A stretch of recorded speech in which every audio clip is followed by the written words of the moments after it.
উখরিজাত লিন্নাস তা'মুরুনা বিল মা'রুফি ওয়া তানহাউনা আনিল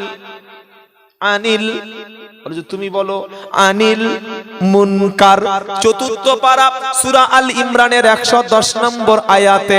তো কুনতুম, কি সুন্দর কথা, কুনতুম খায়রা উম্মাতিন উখরিজাত লিন্নাস তা'মুরুনা বিল মা'রুফি ওয়া তানহাউনা আনিল মুনকার। জোরে বলো সুবহানাল্লাহ। আল্লাহ বলছে তোমরা তো উত্তম উম্মত, খায়রে উমাম, তোমরা হলো উম্মতের মধ্যে সেরা, তোমরা হলো আমার বান্দাদের মধ্যে সেরা, তোমরা উত্তম উম্মত। কারণ আমি আল্লাহ সমস্ত উম্মতদের মধ্যে, সমস্ত বান্দাদের মধ্যে ছাঁটাই করে বাছাই করে তোমাকে খ্রিস্টানের ঘরে বানাতে পারতাম, ইহুদির বাচ্চা তৈরি করে দিতে পারতাম, তোমাকে হিন্দুর ঘরে জন্ম দিতে পারতাম।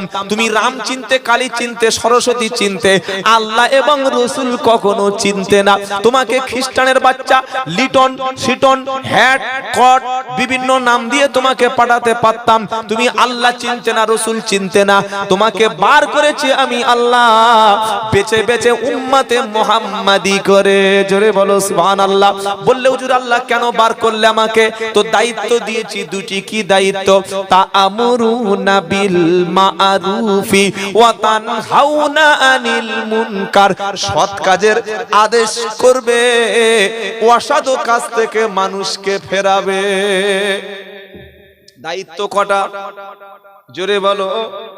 দায়িত্ব হলো দুটি। জোরে বলো না, কটা দায়িত্ব আমাদের? একটা হলো সৎ কাজের আদেশ, আরেকটা হলো অসৎ কাজ থেকে ফেরানো। বললে হুজুর এই কাজটা যদি কেউ করে, যদি কেউ নামাজের কথা বলে, মানুষকে কোরআন শিক্ষা দেয়, বেনামাজিকে নামাজি বানায়, মদখোরকে আল্লাহর রাস্তায় তুলে আনে, বেনামাজিকে ধরে ধরে দ্বীন ইসলাম শিখিয়ে দেয়, এই কাজটা সত্যি যারা করে তারা কি খুব খারাপ লোক? কোরআন শোনাচ্ছে ওয়ালতাকুম মিনকুম উম্মাতুন ইয়াদউনা ইলাল খায়র ইয়া'মুরুনা বিল মা'রুফি ওয়া ইয়ানহাউনা আনিল মুনকার উলাইকা হুমুল মুফলিহুন। চতুর্থ পারা দ্বিতীয় পৃষ্ঠা 6-7 নম্বর লাইনের 105 নম্বর আয়াত। সূরার নাম সূরা আল ইমরান। ওয়ালতাকুম মিনকুম উম্মাতুন ইয়াদউনা ইলাল খায়র ইয়া'মুরুনা বিল মা'রুফি ওয়া ইয়ানহাউনা আনিল মুনকার। আল্লাহ পাক বলছে তোমাদের মধ্যে, তোমাদের সমাজে, তোমাদের মহল্লাতে, তোমাদের পাড়াতে এমন একটা দল, এমন একটা টিম থাকবে, এমন একটা সোসাইটি থাকবে, এমন কিছু ব্যক্তি থাকবে যারা মানুষকে কল্যাণের দিকে ডাক দেবে। জোরে বলুন না সুবহানাল্লাহ। এই যে ছেলেরা দিন রাত পরিশ্রম করে একটা মজলিসের ব্যবস্থা করেছেন, আল্লাহর দিকে ডাকার একটা মাধ্যম। বলুন সুবহানাল্লাহ। মসজিদের কমিটি, ইমাম সাহেব, ভাই মসজিদের কমিটি তো তারাই থাকবে যারা মসজিদ করে খালি বলবে না আমি সেক্রেটারি, আমি ক্যাশিয়ার, আমি সভাপতি। তারা কি করবে? প্রত্যেকটা বাড়িতে যদি বেনামাজি থাকে, ক্যাশিয়ার, সেক্রেটারি, সভাপতি সাহেব মিটিং ডাকবে, জুমার পরে সবাই বসো। ওই বাড়ির ছেলেটা কেন নামাজ পড়ছে না? ওই বাড়ির ছেলেটা কেন কোরআন জানে না? তাদের বাড়ি 6 জন ব্যক্তি, 2টো বেটা ছেলে কাজে যায়, আরো তো 4 জন বাড়ি থাকে। আজান হয়ে গেলে তাদের বাড়ি থেকে কেন 4 জন পুরুষ মসজিদে আসে না? এটা নিয়ে মসজিদে মিটিং ডাকবে। কোনোদিন মিটিং ডেকেছে এই বিষয়ে শুনেছেন? কথা বলে না যে আমাদের পাড়ায় 50টা মুসলমান, 10 জন নামাজি, ফজরে 3 জন, জোহরে 4 জন, আসরে 6 জন, মাগরিবে 7 জন, কেউ আসে না, একটা মিটিং ডাকি। শুনেছেন কোনোদিন? মসজিদ ছাদ ফেলার জন্য মিটিং ডাকবে, প্লাস্টারের জন্য মিটিং ডাকবে, ইমাম পাল্টানোর জন্য মিটিং ডাকবে, ইমামের বেতন বাড়ানো কমানোর জন্য মিটিং ডাকবে। কি বলছেন, ডাকে না? ডাকে না? কোনোদিন তো আজ পর্যন্ত শুনলাম না যে মসজিদের মহল্লায় ছেলেগুলো বেনামাজি, ছেলেগুলো কোরআন জানে না, পায়ে দেখে কালো সুতো পরে ঘুরছে, মুসলমানের ছেলে। কি হলো রে ভাই? বলে স্টাইল। পায়ে কালো সুতো কোনোদিন স্টাইল হয়? তো ছাগলের মতো স্টাইল, গুরু কথা বলে। চুল কেটেছে ঈদের সময় 700 টাকা, 800 টাকা, 500 টাকা, 300 টাকা। ওই চুলটা কাটতে আমার মতো লোকের 10 মিনিট সময় লাগবে না। সামনের গুলো হাত দেয় নাই, এখান থেকে কামিয়ে এই রকম, এখান থেকে ছেটে এরকম, ঠিক সেই খেজুর গাছে শিউলিরা যেরকম খেজুর কাটা দেখেছে ওই রকম ডিজাইনের। শয়তান কারে বলে? তো একে যদি আমি বলি তুই শয়তান, তুই চুল কেটেছিস শয়তানের মতো, বললে জীবনে আরো হেদায়েত হবে? ওর কাছে গিয়ে কি বলতে হবে জানেন? আসসালামু আলাইকুম ভাই, উফ তো চুলটা যা লাগছে না, দারুণ লাগছে। বললে ভালো লাগছে? হ্যাঁ চল মসজিদে যাই, আমার কাপড়টা একটু নাপাক। তো ঠিক আছে যা, আমি বসে আছি, তুই কাপড়টা একটু পাল্টে আয়। বাড়িতে লুঙ্গি আছে না? আমার লুঙ্গি দেবো? বলছে না আছে। লুঙ্গিটা পরে আয়। পাঞ্জাবিটা ঠিক আছে? বললে হ্যাঁ পাঞ্জাবি ধোয়া কাঁচা। যা উজু করতে পারিস? বললে সেই একবার বিয়ের সময় করেছিল, মানে বিয়ের পর থেকে জীবনে উজু করেনি, কি মাল একবার বোঝো খালি। বলে চল তোর উজু শিখিয়ে দেবো। আপনি যদি বলেন এই উজু জানিস না, নামাজ জানিস না, গোসল জানিস না, তুই বেনামাজি কাফের, হেদায়েত হবে? হেদায়েত হবে না। তাড়িয়ে দিও না, উজুটা শিখিয়ে দিলেন, কাপড়টা বললেন যে গাঁটের উপরে তুলে পরো। পুরুষের জন্য গাঁটের উপরে পোশাক পরা জায়েজ জায়েজ না, আর গাঁটের নিচে পুরুষের জন্য পোশাক পরা জায়েজ না, আর পায়ের গাঁটের উপরে নারীর জন্য পোশাক পরা জায়েজ না। শিখিয়ে দিলেন। ভাই নামাজ জানিস? কোথায় নামাজ শিখবো? নামাজ আমার বাড়িতে কেউ পড়ে? পড়লে তো শিখবো, চল মসজিদে যাই। আসরের নামাজের পরে বসলেন, বসে তাকে 4 রাকাত ফরজ, 4 রাকাত সুন্নাত, 2 রাকাত সুন্নাতের নামাজটা একটু বুঝিয়ে দিলেন। বর্তমান আপডেট ছেলে স্মার্টফোন ব্যবহার করে, অ্যান্ড্রয়েড সেট ব্যবহার করে, ইন্টারনেট ব্যবহার করে, 10 থেকে 15 মিনিট লাগবে না হিসাবটা বুঝিয়ে দিতে। এই রকম কাজ যারা করতে শুরু করেছে, ইনশাআল্লাহ এই কাজ করবে যারা, আল্লাহর নবী বলছেন তারা সফল, তারা জান্নাতি। জোরে বলুন সুবহানাল্লাহ। কোথায় লেখা আছে? তো বললাম কুন ওয়ালতাকুম মিনকুম উম্মাতুই ইয়াদউনা ইলাল খায়র ইয়ামুরুনা বিল মা'রুফি ওয়া ইয়ানহাউনা আনিল মুনকার।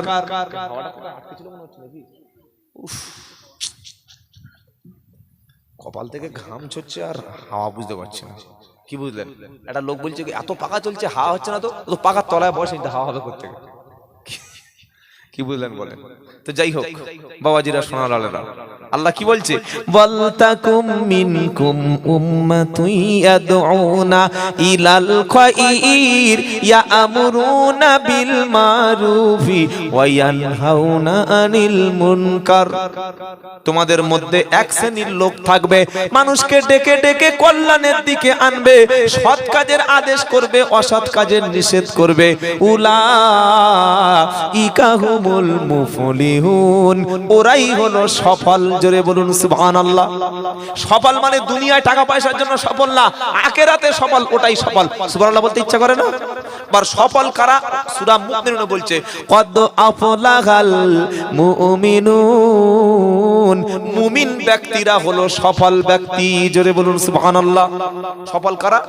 মুমিনেরা। আবার সূরা বাকারার প্রথমে আল্লাহ বলেছে আল আলিফ লাম মিম দালিকাল কিতাবু লা রাইবা ফিহি হুদাল লিল মুত্তাকিন আল্লাযীনা ইউমিনুনা বিল গায়বি ওয়া ইউকিমুনাস সালাতা ওয়া মিম্মা রাযাকনাহুম ইনফিকুন। এই আমার আগে যিনি হযরত বয়ান করছিলেন, বক্তব্য করছিলেন, এই সূরা বাকারার প্রথম অংশ তাফসীর করছিলেন, মনে আছে? বলেছেন না বলেন নাই? কান চোখ সবসময় খোলা রাখতে হয়, এটা বলে গেছে। তো এই 4-5টা কোয়ালিটি যার মধ্যে থাকবে, এই কোয়ালিটি সম্পন্ন ব্যক্তিদের সম্পর্কে আল্লাহ পরের পৃষ্ঠায় বলছে। কি বলছে জানেন? উলাইকা আলা হুদাম মির রাব্বিহিম ওয়া উলাইকা হুমুল, কথা বলে না, উলাইকা হুমুল মুফলিহুন। নামাজ কায়েম করেছে যারা, আল্লাহকে না দেখে বিশ্বাস করেছে যারা, যাকাত দিয়েছে যারা, নবীর উপরে যে কিতাব, সমস্ত আসমানের কিতাবের উপরে ঈমান এনেছে যারা, ওরা হেদায়েতের পথে আছে, ওরা হচ্ছে সফল। বলুন সুবহানাল্লাহ। এরা হচ্ছে সফল কাম ব্যক্তি। আল্লাহু আকবার, আল্লাহু আকবার। আল্লাহ আমাদের সফল মুমিন হওয়ার তৌফিক দান করেন। সকলে জোরে বলুন আল্লাহুম্মা আমিন। বাবাজিরা শোনালেন, আল্লাহ ওয়ালা ভাইরা, চেষ্টা করবেন সব সময় মানুষকে হকের কথাটা বলা, মানুষকে আল্লাহ রাস্তায় ফিরিয়ে আনা। এই কাজটা হচ্ছে এতটা গুরুত্বপূর্ণ কাজ, যে কাজ আল্লাহর নবী সাল্লাল্লাহু আলাইহি সাল্লাম সহ বিশ্বের শ্রেষ্ঠ ওলিরা, পীরেরা, হাক্কানি ওলামারা, তাদের একটাই টার্গেট বেনামাজিকে নামাজি বানানো, সুদকে মানুষের হাত থেকে সুদকে হারাম বুঝিয়ে হালাল পথে আনা। একটা ছেলে নাপাক নাপাক নাপাক পোশাকটা জানে না, অপবিত্র জানে না, কি করে আমার ছেলেটাকে পাক বানাবো, এই রকম চিন্তা ফিকির যাদের মাথায় এসছে তারাই প্রকৃত ঈমানওয়ালা। জোরে বলুন না সুবহানাল্লাহ। আর আল্লাহ পাক বলছেন তোমাদের কাজ হচ্ছে আমার দিকে বান্দাকে জুড়ে দাও। উদউ ইলা সাবিলি রাব্বিকা বিল হিকমাতি ওয়াল মাউইজাতিল হাসানা ওয়াজাদিলহুম বিল্লাতি হিয়া আহসান ইন্না রাব্বাকা হুয়া আলামু বিমা দাল্লা আন সাবিলিহি ওয়া হুয়া আলামু বিল মুহতাদিন। 14 পারা 20 পৃষ্ঠায় 11 নম্বর লাইনের 125 নম্বর আয়াত সূরা নাহাল। উদউ ইলা সাবিলি রাব্বিকা বিল হিকমাতি ওয়াল মাউইজাতিল হাসানা ওয়াজাদিলহুম বিল্লাতি হিয়া আহসান। জোরে বলুন না সুবহানাল্লাহ। মিষ্টি মিষ্টি কথা বলবে, উপদেশ তুমি দেবে, নরম নরম কথা বলবে, সুন্দর সুন্দর ওয়াজ করবে, করে মানুষদেরকে আল্লাহর দিকে জুড়ে দেবে। ও মসজিদ কমিটি, ও জলসা কমিটি, ও গ্রামের মাতব্বর, ও মুসল্লিরা, আল্লাহ পাক শোনাচ্ছে শোনো, কমিটির দায়িত্ব শুধু মসজিদ নির্মাণ করা না, ক্লাবের দায়িত্ব শুধু ক্লাব চালানো না, জলসা কমিটির দায়িত্ব শুধুমাত্র তাবারক দিয়ে বছরে একদিন দোয়ার মজলিস করা না, না না, তাদের দায়িত্ব হলো গ্রামের মধ্যে অনেক বেনামাজি থাকবে, অনেক সুদখোর থাকবে, অনেক ঘুষখোর থাকবে, আল্লাহকে চিনবে না, রাসূলকে চিনবে না, এমন ব্যক্তি অনেক থাকবে। তোমরা তাদের হাতে ধরবে, সুন্দর সুন্দর কথা বলবে, তাদেরকে বুঝিয়ে এনে আমি আল্লাহ আমার দিকে জুড়ে দেবে। এই কাজটা করবে যারা প্রকৃত মুমিন ব্যক্তি হলো তারা। জোরে বলুন সুবহানাল্লাহ। আর সৎ কাজের আদেশ, অসৎ কাজের নিষেধ, এটা করবে যারা, আল্লাহ বলছে আমার দয়ার জান্নাতি হলো তারা। জোরে বলো সুবহানাল্লাহ। বললে হুজুর এটা আবার কোত্থেকে বার হলো? তো কোরআন বলছে ওয়াল মুমিনুনা ওয়াল মুমিনাতু বা'দুহুম আউলিয়াউ বা'দ ইয়া'মুরুনা বিল মা'রুফি ওয়া ইয়ানহাউনা আনিল মুনকার ওয়া ইউকিমুনাস সালাতা ওয়া ইউতিউনা যাকাতা ওয়া ইউতিউনা আল্লাহা ওয়া রাসূলাহু উলাইকা সায়ারহামুহুমুল্লাহ। 10 পারা 17 পৃষ্ঠা একদম 8-9 নম্বর লাইনের 71 নম্বর আয়াত। একদল ইমানদার মুমিন আর একদল ঈমান নারীর বন্ধু। কোরআন বলছে ইমানদার পুরুষ ইমানদার নারীর বন্ধু। কেন? আল্লাহ পাক কারণটা কি? যে ইয়া'মুরুনা বিল মা'রুফি ওয়া ইয়ানহাউনা আনিল মুনকার। ইমানদার পুরুষ ইমানদার নারীর এই কারণে মুমিন মুমিনাতের বন্ধু হবে। সৎ কাজের আদেশ অসৎ কাজের নিষেধ যারা করবে, ওয়া ইউকিমুনাস সালাতা, নামাজ কায়েম করবে, নামাজি হবে, ওয়া ইউতিউনা যাকাতা, যাকাত প্রদান করবে, ওয়া ইউতিউনাল্লাহা ওয়া রাসূলাহু, আল্লাহ এবং রাসূলের কথাগুলো মেনে চলবে যারা, ওরাই আল্লাহর রহমতের তলায় থাকবে। জোরে বলুন না সুবহানাল্লাহ। নারায়ে তাকবীর। আমরা যতদিন বাঁচবো পৃথিবীতে মসজিদের সঙ্গে জুড়ে থাকবো, বলুন ইনশাআল্লাহ। কত নামাজি আছে যারা এখনো পর্যন্ত, বিশ্বাস করুন সূরা ফাতিহাটা যদি বলেন চাচা একটু পড়ো, তখন দেখবেন মাথা নিচু করে লজ্জায় চলে যাচ্ছে। যদি কেউ XYZ তাকে ধরে সূরা ফাতিহাটা শিখিয়ে দেয়, যে শেখাচ্ছে সে খুব ভুল করছে না ভাই? মোটে ভুল করছে না। আপনি আমাকে হাদিয়া দিয়ে খাইয়ে এখানে দাওয়াত করে এনেছেন, কেন? শেখার জন্য না শেখার জন্য নয়? শেখানোর জন্য। আমি যদি কাল সকালবেলা নিজের টাকা খরচ করে মসজিদে বলি যে আজকের সন্ধ্যা পর্যন্ত, রাত 12টা পর্যন্ত থাকবো, পাড়ার যত ছেলে আছে সবাইকে হাতে ধরে ট্রেনিং দিব, নামাজ শিক্ষা দেব, কোরআন শিক্ষা দেব, মানুষকে ওযু গোসলটা শিখিয়ে দেব, তাহলে আপনারা কি বলবেন? থাকতে দেবেন না মসজিদ থেকে তাড়িয়ে দেবেন? কথা বলছেন না, থাকতে দেবেন? চলবে না। ফাঁকা ময়দানে চললো আর মসজিদে চলবে না কেন? কথাগুলো ভাবার চেষ্টা করুন। আজকের আমরা মুসলমান দাবি করি, মনে করি আমি মুসলমান, অথচ আমরা ইসলামের কিছুই জানতে পারলাম না। সবচাইতে মূল্যবান কিতাব কোরআনটুকুই যদি আমি না পড়তে পারি ভাই, তাহলে আমার জীবনে কি শেখা হলো বলুন? যদি আমি আল্লাহর কিতাবটুকু সহি করে তেলাওয়াত না করতে পারি, কারণ হাসরের ময়দানে কোরআন হয় পক্ষে অথবা বিপক্ষে সাক্ষী দেবে, এর বাইরে না। কিছু মাথায় রাখার চেষ্টা করুন। হাসরের ময়দানে, বিচারের ময়দানে কেউ কারোর সামান্য উপকারটুকু করবে না। যদি কেউ প্রতিশ্রুতি দেয় কোনো বিপদ নাই, আমি তো পার করে দেব, মনে রাখবেন তিনি সম্পূর্ণ মিথ্যা কথা বলছেন। আল্লাহ পাক বলছেন ওয়াকুল্লুহুম আতিহি ইয়াউমাল কিয়ামাতি ফারদা, 16 পারা 10 পৃষ্ঠা 15 লাইন 95 নম্বর আয়াত সূরা মারিয়াম। তোমরা প্রত্যেকে আমার সামনে যখন আসবে, একা একা পার্সোনাল আসবে, দলবদ্ধভাবে 4-5টা লোক নিয়ে, ভক্ত নিয়ে আমার সামনে দাঁড়ানোর কোনো সুযোগ নাই। যে হুজুরকে ডেকে মিলাদ করিয়ে নিয়েছি, বাড়িতে দোয়া করে দিয়েছে, যেমন ওই হুজুর ইনশাআল্লাহ আমাকে পার করে দেবে, এরকম কোনো সিস্টেম নাই। অমুক পীর সাহেব পার করে দেবে, সে সিস্টেম, অমুক জামাতের আমির সাহেব, অমুক মুফতি সাহেব, আমার হাফেজ সাহেব জামাই, কি বললেন, হাজী সাহেব শ্বশুর আছে, বিপদ নাই, এসব কিন্তু কিয়ামতে চলবে না। যে যেমন কর্ম করেছে সে তেমন ফল। 5 ওয়াক্ত নামাজ আজ থেকে পড়বো ইনশাআল্লাহ, বলেন ইনশাআল্লাহ। সাথে সাথে কোরআন শিখবেন। নামাজ আর কোরআন, নামাজ আর কোরআন। কোরআন শেখানো ছাড়া জাতির কোনো লাভ নাই, কোনো ভাবেই আপনি উপকৃত হতে পারবেন না। বলে হ্যাঁ হুজুর আমার ছেলে কোরআন পড়ে, তো ছেলে কোরআন পড়লো, আপনি পড়ছেন না কেন? না এই বয়সে যদি শিখি অনেক তো ভুলবার হবে, তাদের একটা কেমন লাগবে না? শেখার জন্য কোনো বয়স নাই, আর নিজের জীবনের ভুল সংশোধনের কোনো লজ্জা নাই। ভুলটা সংশোধন করে নেওয়া হচ্ছে মুমিনের কাজ, আর ভুলটা সংশোধন না করে নিয়ে ভুলের উপরে থাকা শয়তানের কাজ। কিছু বুঝতে পেরেছেন?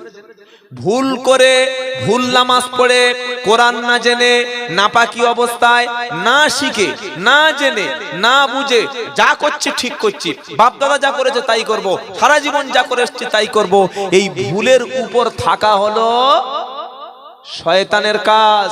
আর যখন কেউ বলল ভাই একটু কোরআন শেখো, একটু ইসলামটা জেনে নাও, ইমাম সাহেবের কাছে একটু বসে ইসলামটা ঠিক করে নাও, নামাজটা ঠিক করে নাও, এটা শুনে যখন তার মাথা এই ঠিক বলেছে, তো আমার তো নামাজ ভুল হচ্ছে, আমার তো ওযু ভুল হচ্ছে, আমার তো কলেমাটা ভুল হচ্ছে, আমি তো বাড়িতে কিভাবে খেতে হয় এটা আমার জানা নাই, আমার ভাইদের সঙ্গে কিভাবে জানা নাই, আমি শিখে নেব, যদি ভুল থাকে সংশোধন করে নেব। ভুল সংশোধন করা হচ্ছে ইমানদারের কাজ, আর ভুলের উপর জমে থাকা শয়তানের। এবার হাতে কলমে আপনাকে দেখিয়ে দিচ্ছি। যেদিন জান্নাত থেকে আদম আলাইহিস সালামকে নিষিদ্ধ ফল ভক্ষণ করার জন্য আল্লাহ তাড়িয়ে দিলেন, বার করে দিলেন, বহিষ্কার করে দিলেন, আদম এবং হাওয়া দুজনে কান্নাকাটি করলো, দুজনে আল্লাহর কাছে একটা দোয়া করলো, রব্বানা যালামনা আনফুসানা ওয়া ইল্লাম তাগফির লানা ওয়া তারহামনা লানাকুনান্না মিনাল খাসিরিন। এটা সূরা 8 নম্বর পারা, সূরা আরাফের 23 নম্বর আয়াতে আদম আলাইহিস সালাম বললেন, রব্বানা যালামনা আনফুসানা ওয়া ইল্লাম তাগফির লানা ওয়া তারহামনা লানাকুনান্না মিনাল খাসিরিন। আয় আল্লাহ, আমরা নফসের উপরে জুলুম করেছি, অত্যাচার করেছি, ভুল একটা করে ফেলেছি। রব্বানা যালামনা আনফুসানা ওয়া ইল্লাম তাগফির লানা, যদি আপনি ক্ষমা না করেন, বলেন ওয়াতারহামনা, শুধু ক্ষমা করলে হবে না, দয়া যদি না করেন লানাকুনান্না মিনাল খাসিরিন, আমরা অবশ্যই ক্ষতিগ্রস্ত হয়ে যাব। আদম আলাইহিস সালামের ভুল কি ছিল? তিনি নিষিদ্ধ ফল আল্লাহ খেতে মানা করেছিলেন, গাছের কাছে যেতে মানা করেছিলেন, তিনি নিষিদ্ধ ফলটা ভক্ষণ করলেন, শরীর থেকে পোশাক খুলে গেল, জান্নাত থেকে বার হয়ে গেল।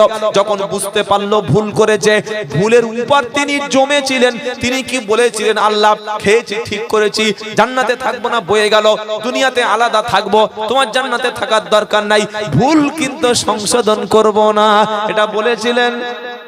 জোরে বলেন, এটা বলেননি। তিনি রব্বানা যালামনা আনফুসানা ওয়া ইল্লাম তাগফির লানা ওয়া তারহামনা লানাকুনান্না মিনাল খাসিরিন, এটা বলে কেঁদে কেঁদে আমার আল্লাহকে রাজি করিয়ে তিনি এই ভুলটাকে সংশোধন করে আবারও পুনরায় নবুয়াতের দায়িত্ব পেয়ে গেলেন। জোরে বলুন না সুবহানাল্লাহ। মিস্টার শয়তান ইবলিস ও একটা ভুল করেছিল। আল্লাহ যখন বলল সেজদা কর, বলে নাই আদমকে সেজদা করো, সেজদা করতে অস্বীকার করলো। এবার আল্লাহ জিজ্ঞাসা করছে কেন সেজদা করলি না? তখন ইবলিসের যুক্তি ছিল মারাত্মক, খলাকতাহু মিন নারি ওয়া খলাকতাহু মিন তিন, আদম হলো মাটির তৈরি, আমি হলাম আগুনের তৈরি।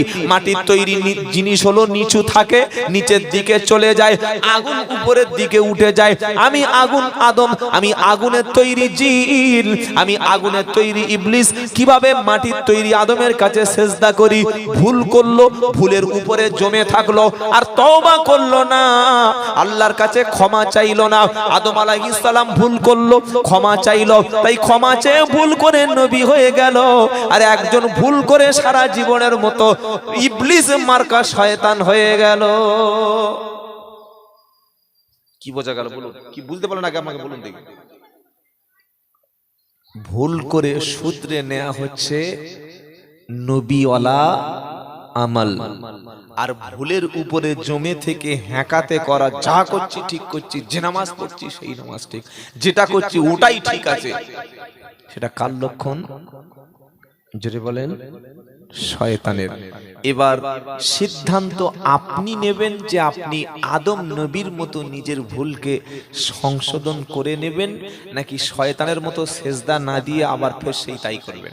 এটা আপনাদের সিদ্ধান্ত, বোঝাপড়া। এ বাবা, পিছিয়ে পিছিয়ে বসো, পিছিয়ে বসো, লাইনের কাছে এসো না। সিদ্ধান্ত আপনার, মনে থাকবে ইনশাআল্লাহ, মনে থাকবে ইনশাআল্লাহ। মসজিদ আছে গ্রামে, ইমামও আছে, আমরা আমাদের প্রত্যেকটি কাজ আলেম ওলামাদের কাছে জেনে নিয়ে করব, বলুন ইনশাআল্লাহ। ইসলাম প্রত্যেকটা জিনিস শিখতে বলেছে।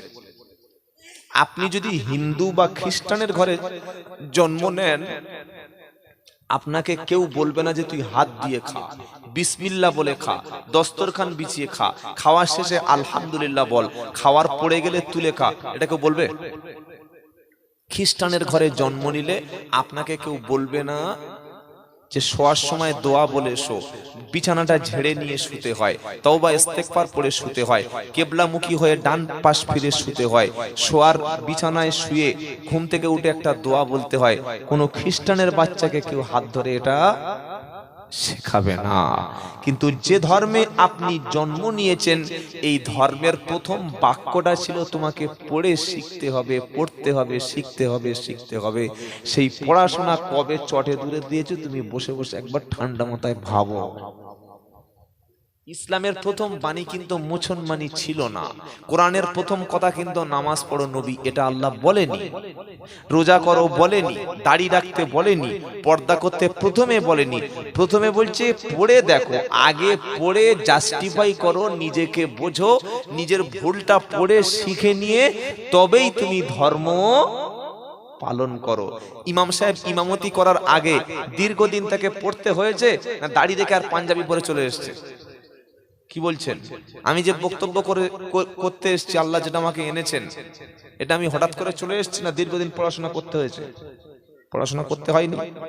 প্রত্যেকটা কাজে ইসলামের পড়াশোনা করতে হয়, ঠিক একজন মুমিনকে পরিপূর্ণ ঈমানদার বানতে গেলে সব বিষয়ে তার পড়াশোনা করতে হয়। কিভাবে খাবো, কিভাবে বিয়ে করব, কিভাবে ঘুমাবো, স্ত্রীর সঙ্গে কি ব্যবহার করলে স্বামী স্ত্রী দুজনে জান্নাতে যাওয়া যাবে, কোন পোশাকটা পরে থাকবো, কোন পোশাকটা পরা যাবে না, প্রত্যেকটি ব্যাপারে ইসলাম পড়াশোনা শিখতে বলেছে না বলেনি?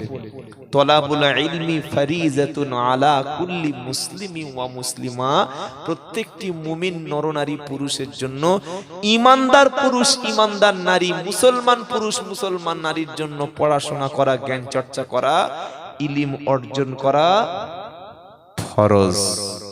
যারা ইলম অর্জন করা থেকে দূরে থেকেছে তারা এই রকম কঠিন দায়িত্ব পালন করতে পারে নাই।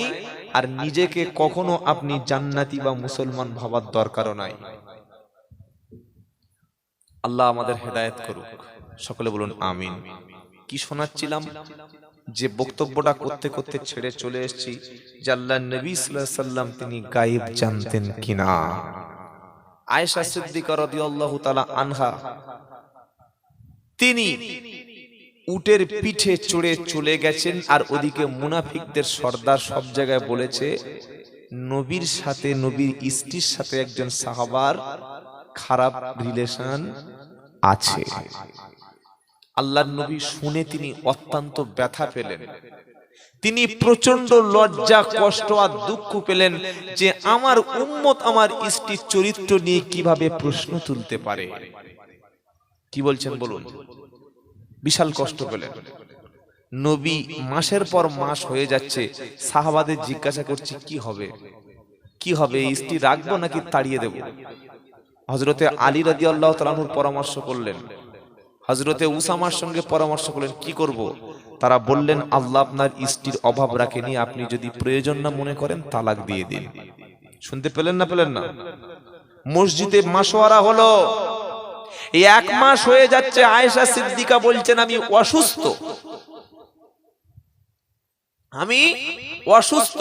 আগে আল্লাহর নবী অসুস্থ, আমি যখন অসুস্থ হতাম, আল্লাহর নবী সাল্লাল্লাহু তাআলা আলাইহি ওয়াসাল্লাম আগে অসুস্থ হলে তিনি এসে আমাকে খবর নিতেন, দেখে যেতেন। কিন্তু এখন আমি অসুস্থ হয়ে গেছি, আল্লাহর নবী সাল্লাল্লাহু আলাইহি ওয়াসাল্লাম আগের মতো দেখে না, আগের মতো খবর নেয় না, খালি জিজ্ঞাসা করে কেমন আছো বলে চলে যাচ্ছে। এটা সন্দেহ হচ্ছে। 1 মাস পরে আম্মাজান আয়েশা সিদ্দিকা রাদিয়াল্লাহু তাআলা আনহা বাপের বাড়ি চলে গেলেন। বাপের বাড়ি গিয়ে জানতে পারলেন মদিনায় খবর রটে গেছে। কি খবর রটে গেছে? যে আল্লাহর নবী সাল্লাল্লাহু আলাইহি ওয়াসাল্লামের স্ত্রী আম্মাজান আয়েশা সিদ্দিকা রাদিয়াল্লাহু তাআলা আনহার নামে আজে বাজে খবর, যেটা বললাম এটা সব জায়গায় রটে গেছে। শুনতে পেলেন? আয়েশা সিদ্দিকা ভেঙে পড়লেন, কি আমার নামে আজে বাজে খবর? নবী পেরেশান হয়ে যাচ্ছে, নবী চিন্তা করছে যে কি করব। কেন? নবী পাক সাল্লাল্লাহু আলাইহি ওয়াসাল্লাম তিনি তখনও বুঝতে পারে নাই যে সত্যি কি আয়েশা সিদ্দিকা রাদিয়াল্লাহু তাআলা আনহার সঙ্গে এই ঘটনাটা ঘটেছে নাকি মিথ্যা কথা। অর্থাৎ সেদিন নবী আগে চলে গিয়েছিলেন, আমার একজন সাহাবাকে দায়িত্ব দিলাম মাল সামান পিছনে তুলে নিয়ে এসো, উনি সত্যি কি মাল সামান আনার সাথে সাথে আয়েশা সিদ্দিকার সঙ্গে অপ্রীতিকর কিছু ঘটেছে। 1 মাস হয়ে যাচ্ছে, অথচ আল্লাহর নবী কি ঘটেছিল সেদিন বলতে পারে নাই, বুঝতে পারে নাই। যারা বলছে নবী হাজির নাজির, নবী সব দেখতে পাচ্ছে, নবী গায়েবের সব খবর রাখে, তাহলে 1 মাস হয়ে যাওয়ার পরে নবী দেখতে পেলেন না কেন? তাদের কাছে প্রশ্ন ছুড়ে দেবেন। 1 মাস পরে আল্লাহর নবী এসে আয়েশা সিদ্দিকার বাড়িতে এসে বসেছে, আবু বকর সিদ্দিকের বাড়ি। আসসালামু আলাইকুম আয়েশা।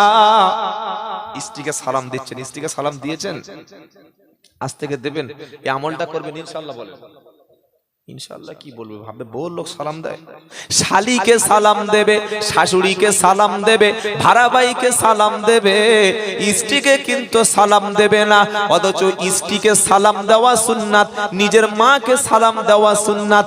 যখন ঘরের মধ্যে প্রবেশ করবেন, কোনো সাড়া শব্দ না করে, সিগন্যাল না দিয়ে, নক না করে, কোনো রকম শব্দ ছাড়া, সালাম না দিয়ে যেন কোনো মুসলমান ঘরে প্রবেশ করে না। মুসলমানের মধ্যে আমল থাকবে, যখন ঘরে প্রবেশ করবে বলবে আসসালামু আলাইকুম, ঘর থেকে যখন বার হবে বলবে ও আসসালামু আলাইকুম, এটা বলে বার হবে। আজকে জলসা শুনে কিছু আমল করেন আর না করেন, আজ থেকে বাড়িতে ফিরে গিয়ে বিবিকে কমপক্ষে বলবো আসসালামু আলাইকুম বিবি জান, বলবো ইনশাআল্লাহ। হুজুর একা বলছে, আপনাদের বলার দরকার নেই। প্রথম দিন বললে একটু লজ্জা পাবে, আর 3-4 দিন বললে অভ্যাস যখন হয়ে যাবে ওই স্ত্রী তখন তোমাকে আগে সালাম দেবে। জলসা একটা ভালো মেয়ে দেখা পেয়েছে, ইয়ং ছেলে, আসসালামু আলাইকুম, ও সালাম দেওয়া জায়েজ? ছাগল কথা করে। তুই ইয়ং মেয়ে সালাম দিতে কে বলে?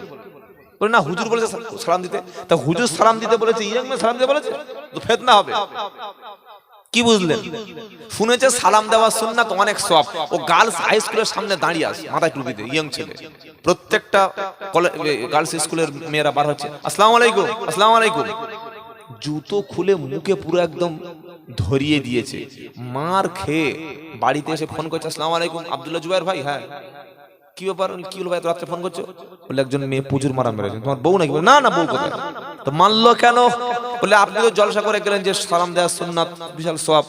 আমি এখন বেশি সওয়াব নেবো বলে হাই স্কুলের সামনে, গার্লস স্কুলের সামনে গিয়ে সবাইকে সালাম দিয়েছে। মানে খ্যাপা কথাকার। সালাম দেওয়া সুন্নাত, কিন্তু কোথায় দেওয়া সুন্নাত ওটা তো জানতে হবে। কি বুঝলেন বলে? তো তোকে কে বলেছে ইয়ং মেয়েকে সালাম দিতে? ইয়ং মেয়ে সালাম দেওয়া যায়?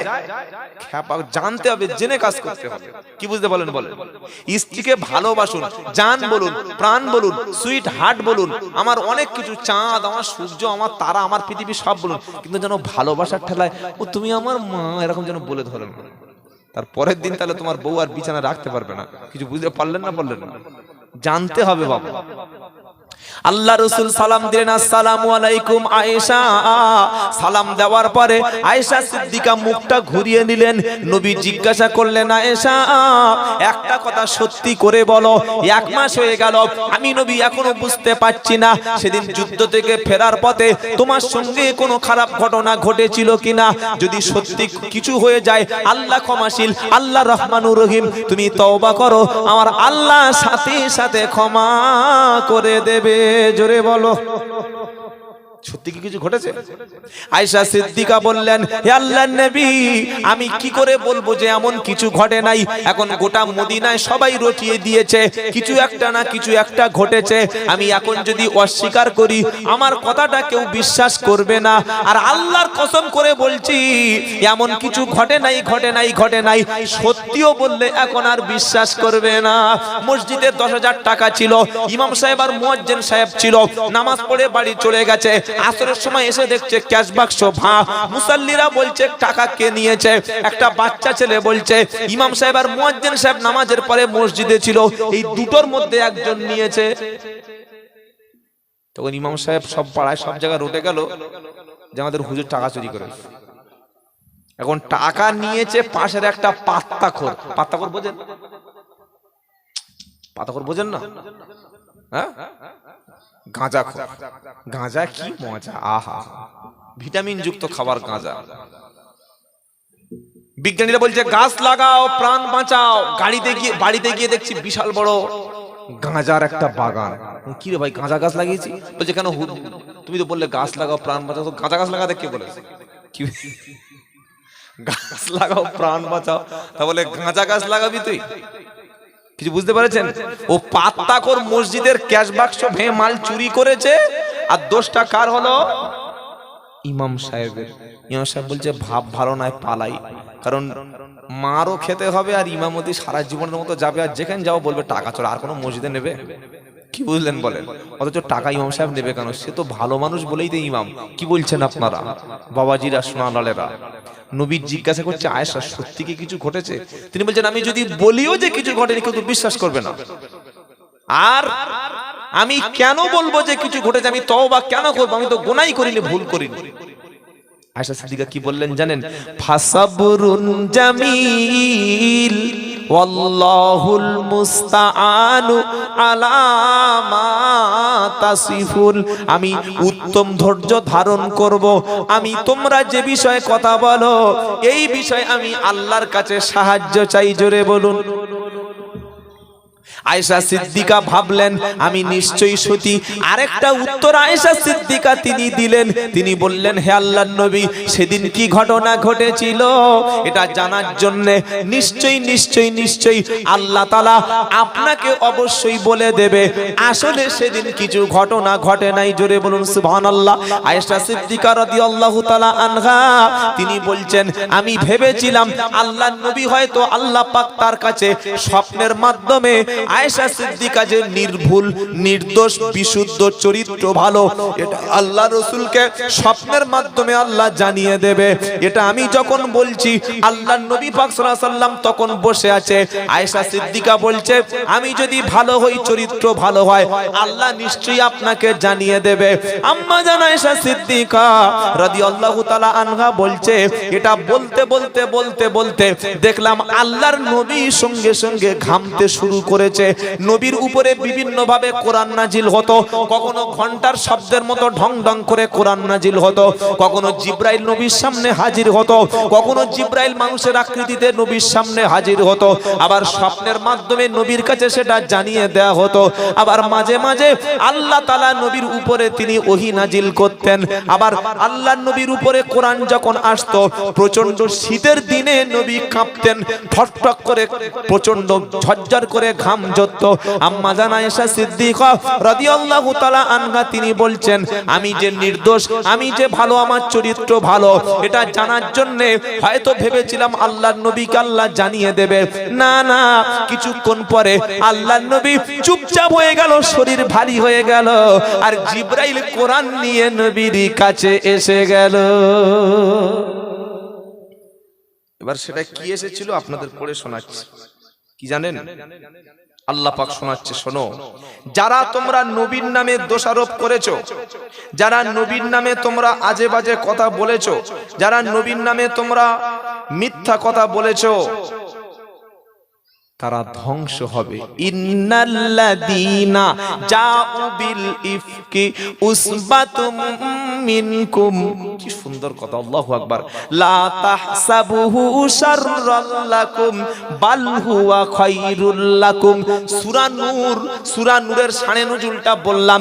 আল্লাহ তাআলা আম্মা জান আয়েশা সিদ্দিকার শানে কোরআনের সূরা নূর তিনি নাজিল করে দিয়েছেন। জোরে বলুন সুবহানাল্লাহ।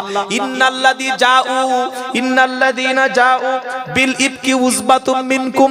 নিশ্চয়ই তোমরা আয়েশা সিদ্দিকার নামে মিথ্যা অপমান, মিথ্যা ঘটনা যারা রটিয়েছো, তোমরা মনে করেছো যে এটা তার জন্য ভালো কাজ করছি, তোমরা মনে করছো এটা তার জন্য ভালো কাজ করছি, নিজেরা তোমরা মনে করেছো এটা কোনো ব্যাপার না। আয়েশা সিদ্দিকার নামে তোমরা যেটা করেছো এটা ছিল সম্পূর্ণ একটা বাজে কাজ, এটা ছিল সম্পূর্ণ একটা বাজে কাজ। আল্লাহ পাক বলছে শোনো, আমি আল্লাহ আয়েশাকে সম্পূর্ণ নির্দোষ এবং পবিত্র ঘোষণা করে দিলাম। জোরে বলুন না সুবহানাল্লাহ। তোমরা যখন শুনলে এরকম একটা ঘটনা, তোমরা সেটা কেন বললে না যে এটা একটা বাজে কথা, এটা জীবনে হতে পারে না? তোমরা বলেছিলে হে সাহাবারা, হে মুসলমানরা, যখন নবীর স্ত্রীর নামে ঘটনা ঘটলো তোমাদের তো বলা ছিল যে না না না নবীর স্ত্রী এমনটা হতে পারে না, তোমরা বলেছিলে? তোমরা এটা ধারণা করো নাই, তোমরা ভেবেছো না কিছু না কিছু একটা হয়েছে। তারপর আল্লাহ বলছে লাউলা ইদ সামি'তুমুহু যান্নাল মুমিনুনা ওয়াল মুমিনাতু বিআনফুসিহিম খায়রা। যখন তোমরা শুনলে এমন একটা কিছু, যখন তোমরা বুঝলে এমন একটা কিছু, তখন তোমরা ভালো ধারণা পোষণ করলে না কেন? তোমাদের তো উচিত ছিল সুধারণা রাখা, উচিত ছিল না? ছিল না? সেটা তোমরা করোনি। অথবা তোমাদের কি উচিত ছিল? লাউলা জাআ আলাইহি বিআরবাআতি শুহাদা। অথবা উচিত ছিল 4 জন সাক্ষীকে হাজির করানো। কাউকে জিনাত তোহমত দিতে গেলে 4টে সাক্ষী লাগে। কটা? জোরে বলো, জোরে বলো। ছেলেকে বিয়ে দিয়েছে, যে মেয়েকে বিয়ে দিয়েছে, ছেলে বারবার মেয়ের বাপের কাছে, মেয়ের কাছে ফোনের জন্য দাবি করছে। যখন দেখছে মেয়ের বাপের বাড়ি থেকে টাকা আসবে না, ফোন আসবে না, শাশুড়ি সকালবেলা উঠে পাড়ায় সব জায়গা বলছে, জানো আমার বউটা কত খারাপ, এই সেলিমের ছোট ছেলের সঙ্গে সম্পর্ক আছে। এরকম মিথ্যা অপমান, মিথ্যা রটনা মেয়েদের নামে রটিয়ে দেয় না, দেয় না। ইসলাম বলছে জেনার অপবাদ দিতে গেলে 4টে সাক্ষী লাগে। আল্লাহ পাক বলছে লাউলা আলাইহি, লাউলা জাউ আলাইহি বিআরবাতি শুহাদা। যখন তোমরা শুনলে এমন একটা কথা, 4টে সাক্ষী তোমরা কেন হাজির করলে না? করেছিলে? তাও তো করোনি। এবার আল্লাহ বলছে শোনো, ওয়ালাউলা ফাদলুল্লাহু আলাইকুম ওয়া রাহমাতুহু ফিদ দুনিয়া ওয়াল আখিরা লামাসসাকুম ফীমা আফাদতুম ফীহি আযাবুন আযীম। আল্লাহর দয়া, আল্লাহর রহমতটা যদি তোমাদের উপর না থাকতো, অবশ্যই দুনিয়া এবং আখিরাতে তোমরা ক্ষতিগ্রস্ত হয়ে যেতে, তোমাদের কঠিন আযাবের মধ্যে গ্রেফতারও করা হতো। ইযু তালাক্কাউনাহু বিআলসিনাতিকুম ওয়া তাকুলুনা বিআফওয়াহিকুম মা লাইসা লাকুম বিহি ইলম। আল্লাহ পাক বলছে তোমরা সেই কথাটা মুখে মুখে মুখে মুখে লটিয়ে দিচ্ছিলে, মুখে মুখে ছড়িয়ে দিয়েছিলে, তোমরা সেই কথাটা মুখে মুখে ভাইরাল করে দিয়েছিলে, অথচ সেই কথাটা তোমাদের অন্তরের মধ্যে কোনো ধারণা ছিল না। মুখে বলে দিয়েছো আন্দাজে, যেটা তোমাদের অন্তরের মধ্যে ছিল না। তোমরা সেই কথাটা কেন বলো যেটা তোমাদের অন্তরে নাই? সে বিষয়ে তোমাদের কেন জ্ঞান নাই? ওয়াতাহসাবুহু হাইয়িনা, তোমরা এটাকে তুচ্ছ তাচ্ছিল্য মনে করেছিলে, এটাকে ছোটখাটো একটা মনে করেছিলে। যে নবীর স্ত্রীর নামে বলেছি, ই আর এমন কি ব্যাপার, ছোট একটা কাজ মনে করে, ছোট একটা রটনা বলে করে বলে দিয়েছিলে, অথচ ওয়াহুয়া ইনদাল্লাহি আযীম, এটা আল্লাহর কাছে ছিল মস্ত বড় ব্যাপার। কোরআনের 10টা আয়াত নাজিল হলো, আল্লাহর নবী সঙ্গে সঙ্গে বলছে আয়েশা, এই দেখো আল্লাহ তাআলা তোমার চরিত্রের সার্টিফিকেট দিয়েছে, তোমার চরিত্র সুন্দর। জোরে বলুন সুবহানাল্লাহ। ভাই আমার প্রশ্ন, যেটা আয়াতটা নাজিল হচ্ছে প্রায় 1 মাস পরে, ঘটনাটা ঘটেছে 1 মাস আগে, আল্লাহর নবী তালে অন্তর্চক্ষু দিয়ে কেন দেখে নিতে পারলেন না যে দেখি ধ্যানে বসে দেখে নি ওখানে কি হয়েছিল? কি বলছেন? যারা বলছে আমার হুজুর চোখ দিয়ে, অন্তরের চোখ দিয়ে একদম পশ্চিম বাংলার কোথায় কি হচ্ছে সব দেখতে পাচ্ছে, তাহলে নবী সাল্লাল্লাহু আলাইহি ওয়াসাল্লামের চোখের চাইতে পৃথিবীর কার চোখটা ভালো? নবী পাক সাল্লাল্লাহু আলাইহি ওয়াসাল্লাম যদি না দেখতে পায়, তবে হ্যাঁ আল্লাহর নবীকে আল্লাহ এমন এমন কিছু জায়গায় কিছু দেখিয়েছে, লক্ষ লক্ষ কোটি কোটি দূর মাইল সেই জায়গায় গায়েবের খবর জিবরাইলকে দিয়ে আল্লাহর নবীকে আল্লাহ বলে দিয়েছে। বলুন সুবহানাল্লাহ। সেটা ছিল নবীর জন্য খাস, সেটা ছিল নবীর জন্য ওহী। কেউ যদি মনে করে হ্যাঁ আমিও চোখ বন্ধ করে অমুক জায়গা বসে বসে কি বলে দিতে পারি, অথবা হাত গুনিয়ে গুনিয়ে ওই জ্যোতিষী শাস্ত্র আমল করে, অথবা তান্ত্রিকের মতো গুণনী টাইপের কিছু করে বলে দিতে পারি, হাত দেখালে ভাগ্য সম্পর্কে যাচাই করলে, ভাগ্য সম্পর্কে জিজ্ঞাসা করলে তার 40 দিন কোনো আমল কবুল হবে না। কথা মনে থাকবে ইনশাআল্লাহ। আল্লাহ আমাদের সবাইকে হেদায়েত করুক। সকলে জোরে বলুন না আল্লাহুম্মা আমিন। জোরে বলুন আল্লাহুম্মা আমিন। অনেক কথা বলেছি ভাই, অনেক মূল্যবান কথা আল্লাহ আমাদের বলে নিয়েছেন। সকলে বলুন 5 ওয়াক্ত নামাজ পড়বো, বলুন ইনশাআল্লাহ। মসজিদের সঙ্গে জুড়ে থাকবো, বলুন ইনশাআল্লাহ। বিশেষ করে এলাকার যারা যুবক ছেলে ভাই, যারা যুবক এসছো, অন্তত কোরআনটা শিখে নাও। আর প্রত্যেকের বাড়িতে একটা করে নবীর জীবনী রাখবেন। কার জীবনী? জোরে বলেন না। বিশ্ব নবীর জীবনী রাখবেন। সময় পেলে 1 পৃষ্ঠা করে পড়বেন। প্রত্যেকের বাড়িতে কোরআনের বাংলা একটা অনুবাদ অন্তত মাথার কাছে রাখবেন। রাত্রে শুয়ে মোবাইলটা একটু ঘাটাঘাটি কম করে 1 পৃষ্ঠা কোরআনের অর্থ বাংলা দেখি, আল্লাহ কি বলেছে দেখি, মাতৃভাষায় পড়ি, একটু পড়ে নেবেন। দেখি নবীর জীবনীটা আজকের 1 পৃষ্ঠা পড়ি। এরকম যদি পড়াশোনা চালু করেন, ইসলাম সম্পর্কে হয়তো আপনি আলেম মৌলবী মুফতি সাহেব হতে পারবেন না, কিন্তু ইসলাম সম্পর্কে, আল্লাহ এবং তার রাসূল সম্পর্কে কিছুটা ধারণা তৈরি হবে। কটা বই পড়তে বললাম? 2টি। এক, আল্লাহ পাকের কালাম অর্থ সহ একটু কোরআন পড়ার চেষ্টা করবেন। সব তো জিনিস বুঝতে পারবেন না, যেখানে আটকে যাবে বুঝতে পারবেন না, যোগ্য ওলামাদের কাছে গিয়ে জিজ্ঞাসা করে নেবেন। কারণ ডাক্তারখানায় গিয়ে ওষুধ কিনেই নিজে খাওয়া শুরু করলে মাঝে মাঝে মরণও হতে পারে। কি বুঝলেন? আর 2, নবীর জীবনীটা একটু বাড়িতে রাখবেন, আল্লাহর নবীর জীবনী পড়বেন। এই 2টি কাজ আমরা করব, বলুন ইনশাআল্লাহ। যত মুরব্বি বসে আছেন, এখনো অনেক মুরব্বি আছে হয়তো গোসলের ফরজটুকু জানেন না, অনেকে হয়তো নামাজের দোয়াটুকু জানেন না। আমি বারবার বলেছি, শেখাতে কোনো লজ্জা নাই। ইমামের কাছে হলেও, বা যারা দিন শিক্ষা দিচ্ছে পাড়ায় পাড়ায় মহল্লায় মহল্লায় ঘুরে, তাদের কাছে সেই রাস্তায় গিয়েও শিখে আপনাকে কবরে যেতে হবে।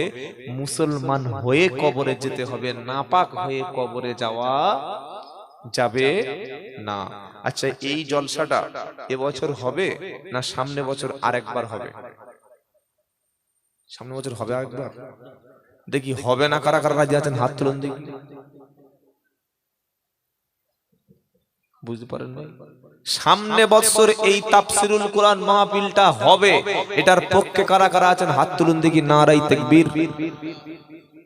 হাত তুলতেও কষ্ট হয়, মনে হয় আমি যেন এখানে ভোটে দাঁড়াতে এসেছি। আমার দেখে কি সিপিএম এর লোক বলে মনে হচ্ছে, তাই তো? না তৃণমূলের লোক?